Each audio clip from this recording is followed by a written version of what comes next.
I'm going to go over the rules first and then introduce the media panel and candidates. The candidates do straws before the debate to see who goes first for opening statements and for the first questions. The candidate who goes first also has the last closing remarks. Each candidate will answer each question given by the media panel and allotted 90 seconds for each response. If the panel wants to give a follow-up question, the candidates get 40 seconds for that response. The audience has been supplied with note cards and pens to write down questions during the debate for the candidates that I will ask after the media panel finishes with their questions. No follow-up questions will be asked from those questions, and the candidates will get 90 seconds for those responses. At the end of the debate, the candidates will have 2 minutes for closing remarks, and we will adjourn. Now, to introduce the media panel.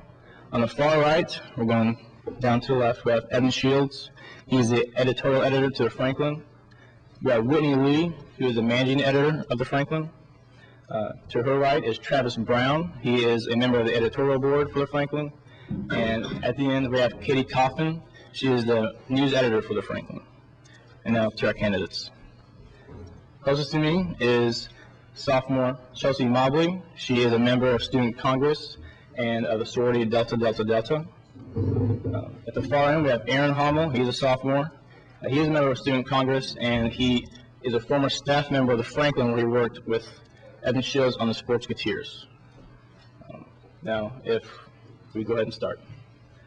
Evan Shields, I have the first question.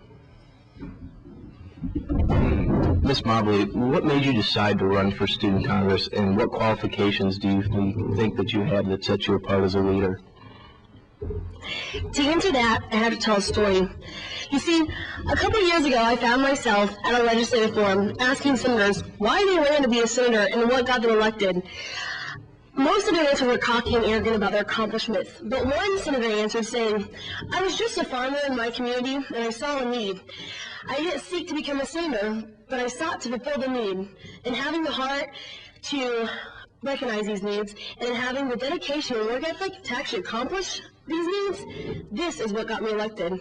I understand these words today more than ever because I'm just a Franklin College student who sees a need. I'm not seeking to be president for title or recognition, but to fulfill these needs through heart and through dedication, through energy and through execution. And that's my reasoning.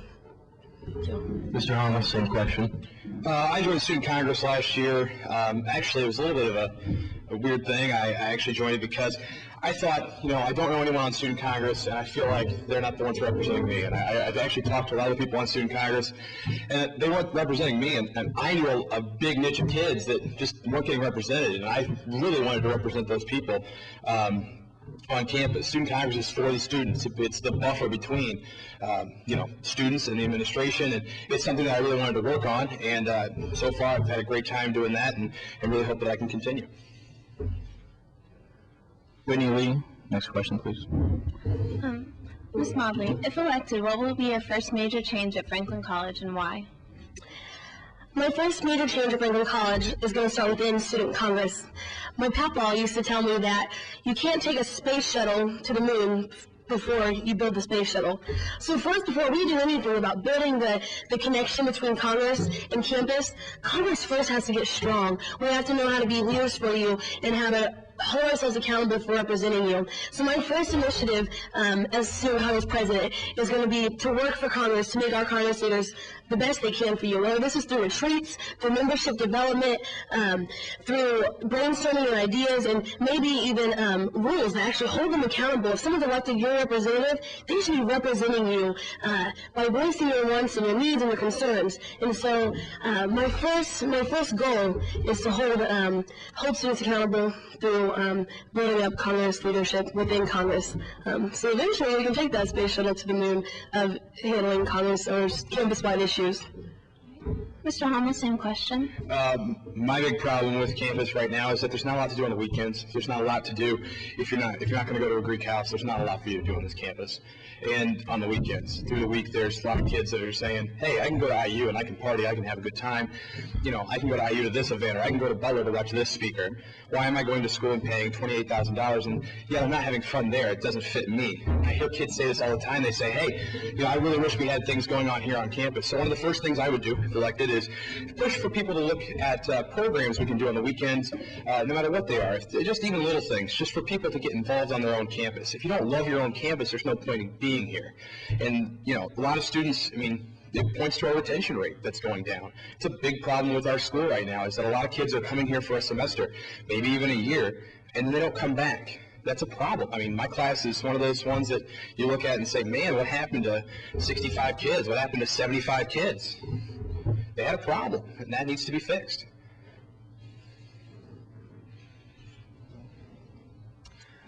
This question will start with Mr. Hommell. I wondered if we get to specifics here a little bit and talk about what specific 3 goals you would like to accomplish during your time as Student Congress President. 3 goals. I think my first goal, obviously, like I said, I was going to work on the programs for weekends and off times for students. That's definitely a goal. My second goal would be for students to understand that their student congress is there for them, not for recognition, not to put on their resume. Like Chelsi said earlier, leadership is a problem in student congress. It really is, and that needs to be fixed. One way that is getting student congress involved in other campus organizations and things like that. That would be great. I think there should be a mandatory clause that you're involved in something else besides student congress, because otherwise, who are you representing at that point? Also, one of the other things that I really would like to do is figure out a way for kids to get spirited on this campus. If you look at other schools and you look at people going to basketball games and whatnot, they live and die for their school, and that's something that doesn't happen at Franklin anymore, and it used to happen. I've been here for quite a bit of time. I've been around this campus, and I'll tell you right now, it's a problem, but it can be fixed, and I hope that I can, you know, be a solution to that. Ms. Mobley, same question. All right. My 3 goals kind of go together like a chain reaction. The first one I've already stated, and that's to build Congress leadership within Congress and holding Congress members accountable for serving you, because that's the purpose of why we exist. It's really all for you guys. My second goal is to build the bridge that connects Congress to the campus. You guys have a right to know what we're doing. You guys have a right to know how we're spending your activities fee that comes to us and we allocate it to you guys. You guys have a right to know these things. We need to be visible for you. So a couple of my initiative or goals I'd like to start would be Jasmine Coffee Chats, in which monthly we're there and available for you guys to come, tell us your concerns or your complaints or maybe ideas of things you want us to do again. If we have hosted a weekend activity that you love or an FC out of town activity, tell us that while we're at the Jasmine shop for you. Through monthly reports telling you how we spent the money and what we can do for you. Thirdly, after building the campus Congress, building the connection between Congress and campus, I'd like to actually build up student services, whether that's extending hours for you at the library or working to provide cell phone signal in building halls that you guys don't have cell phone signal. Sometimes small complaints really take away from the happiness and spirit of the campus. I want to take care of those needs the best we can through these 3 initiatives. Mr. Hommell, this is for you.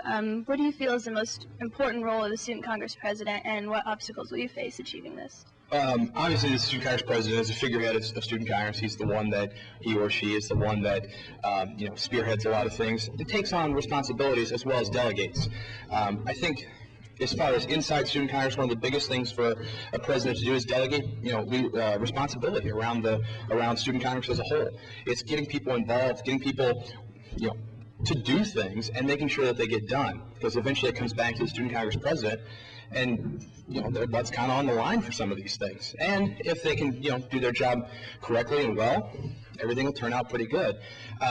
As far as on campus, I think everyone should know who their Student Congress President is. I think everyone should know how to get a hold of them, have their cell phone number, and I'll give it to anybody. It's something about being able to talk to the people that are that buffer between students and administration, that makes it more enjoyable. We're a campus of 1,000 kids. If you don't know your student Congress president, that's not good, for one. And for two, you ought to be able to get a hold of that person and say, hey, I have a problem with such and such, or, I really wish we had this, or, man, something happened in Sodexo today, and I really would like that changed, or whatever it happens to be. And that's something that I hope that I can provide, as well as, change about student Congress.